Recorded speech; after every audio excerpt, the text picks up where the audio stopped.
Eu saúdo a amada igreja com a graça do Senhor Jesus Cristo e a todos meus amigos e amigas, um bom dia, uma boa tarde, boa noite. Não sei que horas que você vai estar assistindo esse vídeo, mas estamos aqui para dar continuidade ao nosso estudo que fala sobre os juízos de Deus no Apocalipse. E Deus vai nos abençoar com esse estudo, com esta palavra, mas vamos fazer uma oração pedindo ao Senhor para abrir nosso entendimento, para compreendermos as verdades reveladas na santa palavra de Deus. Oremos.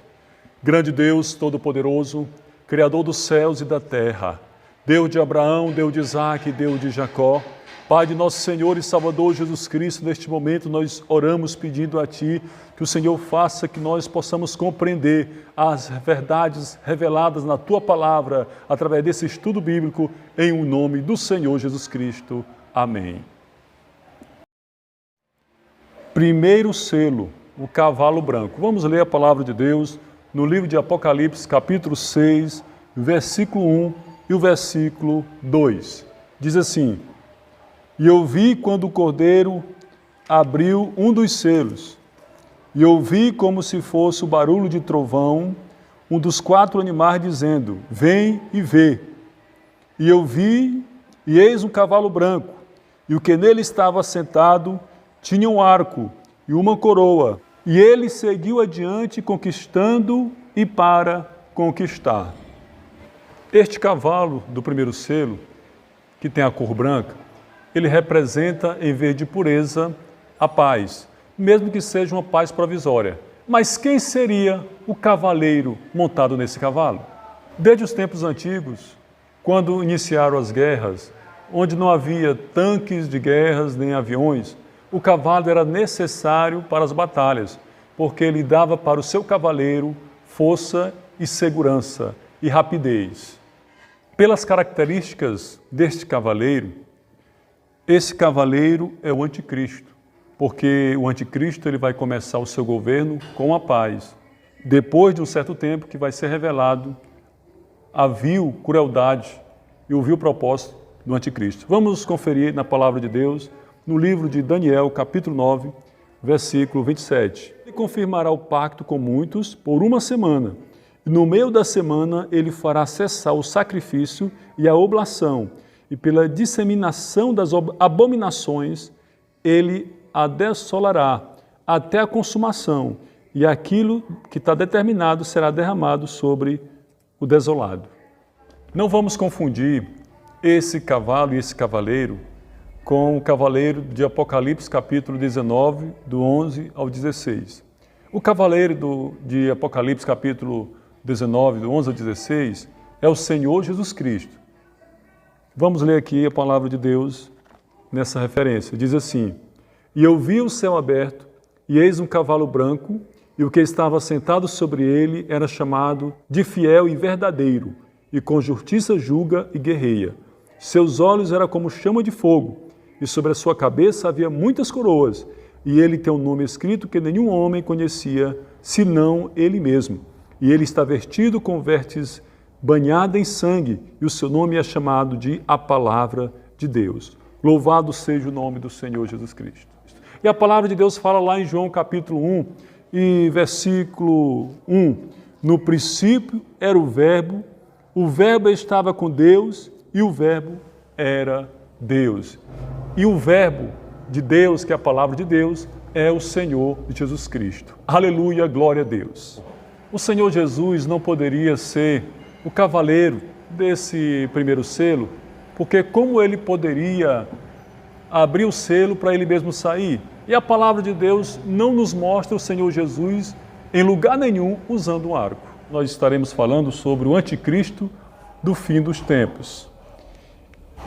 Em 2 Tessalonicenses, capítulo 2, versículo 3 e 4, diz: Ninguém vos engane de maneira alguma, pois aquele dia não virá, sem que primeiro venha a apostasia e o homem do pecado seja revelado, o filho da perdição, o qual se opõe e se levanta contra tudo que se chama Deus, ou se adora, de modo que se assentará como Deus no templo de Deus, querendo parecer Deus. A vinda do anticristo será um tempo chamado de apostasia. Apostasia é um afastamento e frieza da fé como nunca se viu. Então o cenário vai estar pronto para que a humanidade passe a confiar no homem. E nesse tempo se levantará o homem do pecado, o filho da perdição.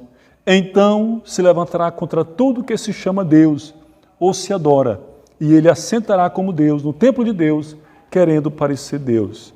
E a palavra de Deus nos mostra que esse governante mundial tem um caráter de seu pai.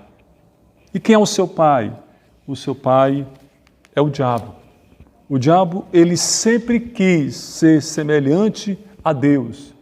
Ele quis sempre sentar no trono de Deus. Em Isaías capítulo 14, versículo 14, diz assim: eu assentarei acima das alturas das nuvens, eu serei semelhante ao Altíssimo.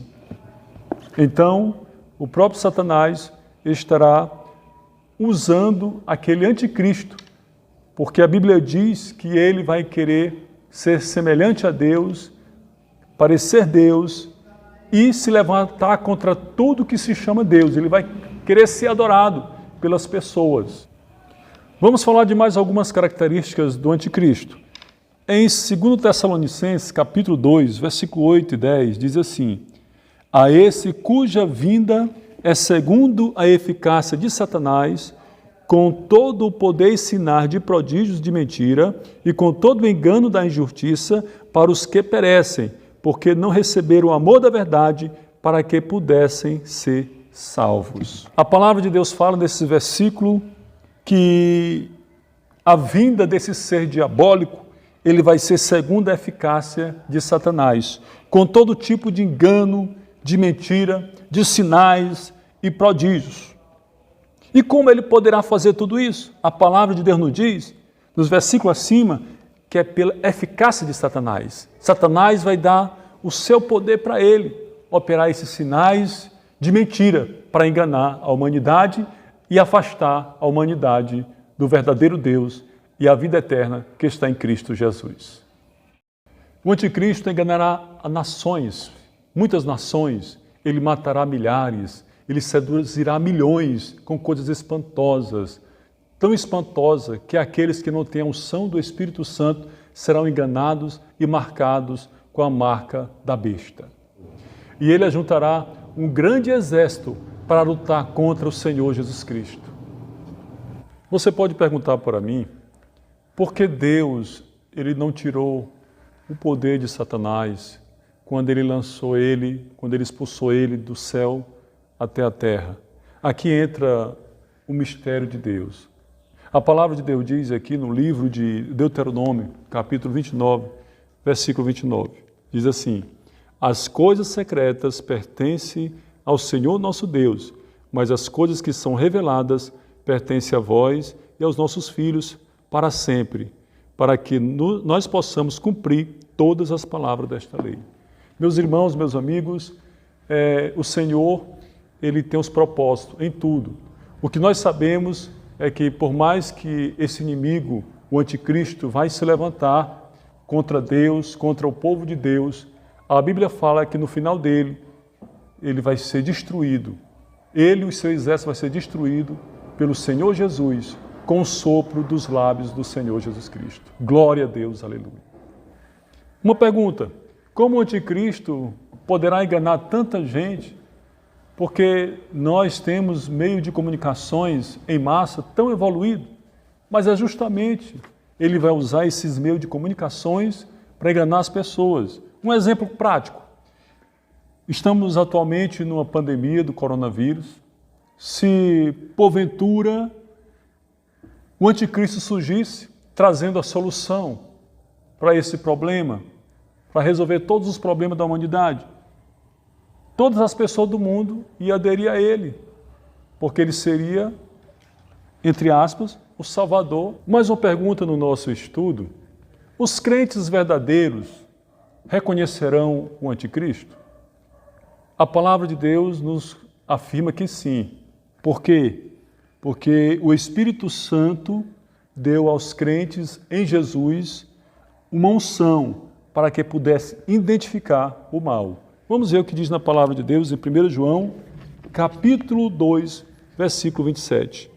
Porém, a unção que vós recebeste dele permanece convosco, e não tendes necessidade de que homem algum vos ensine, mas como a mesma unção vos ensina todas as coisas, e é verdade e não mentira, como ela vos ensinou, vós haveis de permanecer nele.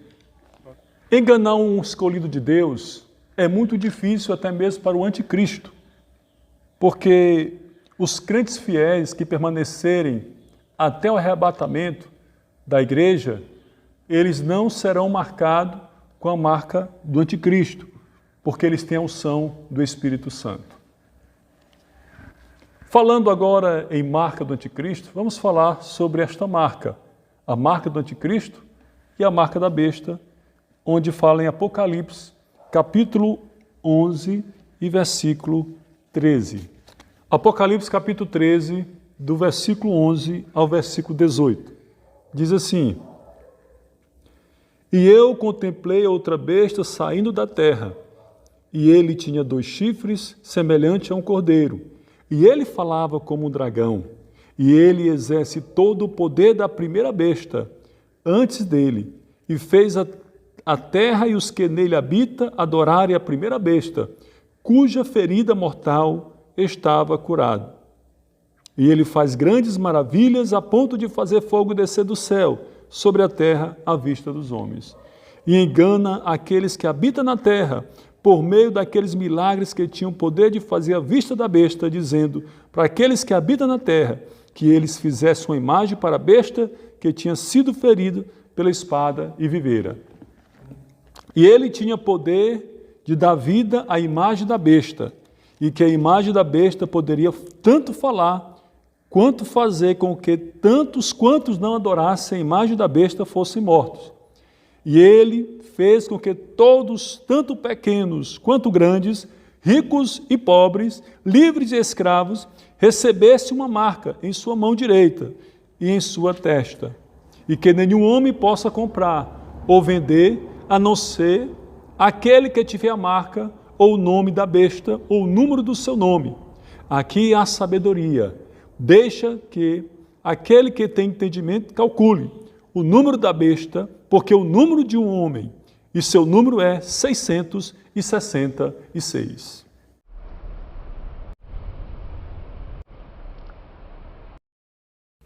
Os homens saberão quanto custa se afastar de Deus. Eles vão ter que adorar o anticristo que foi ferido e foi curado. Eles vão ter que adorar uma imagem que vai falar. E aqueles que não tiver a marca da besta não vai poder nem comprar e nem vender. Não basta ter dinheiro, tem que ter a marca da besta para poder comprar e poder vender em todo o mundo. Muitas pessoas têm associado a marca da besta a uma tatuagem, a um chip, a uma vacina e a outras coisas. Mas isso é somente especulações. Quando a marca da besta aparecer, todos irão saber, porque ninguém vai poder comprar nem vender se não tiver essa marca. Chegamos ao final de mais uma lição. Essa série de lições foi elaborada pelo pastor Valmir Alencar, presidente nacional do Ministério Pentecostal Fé em Ação. E na próxima nós estaremos dando continuidade a esse tema tão importante para nós.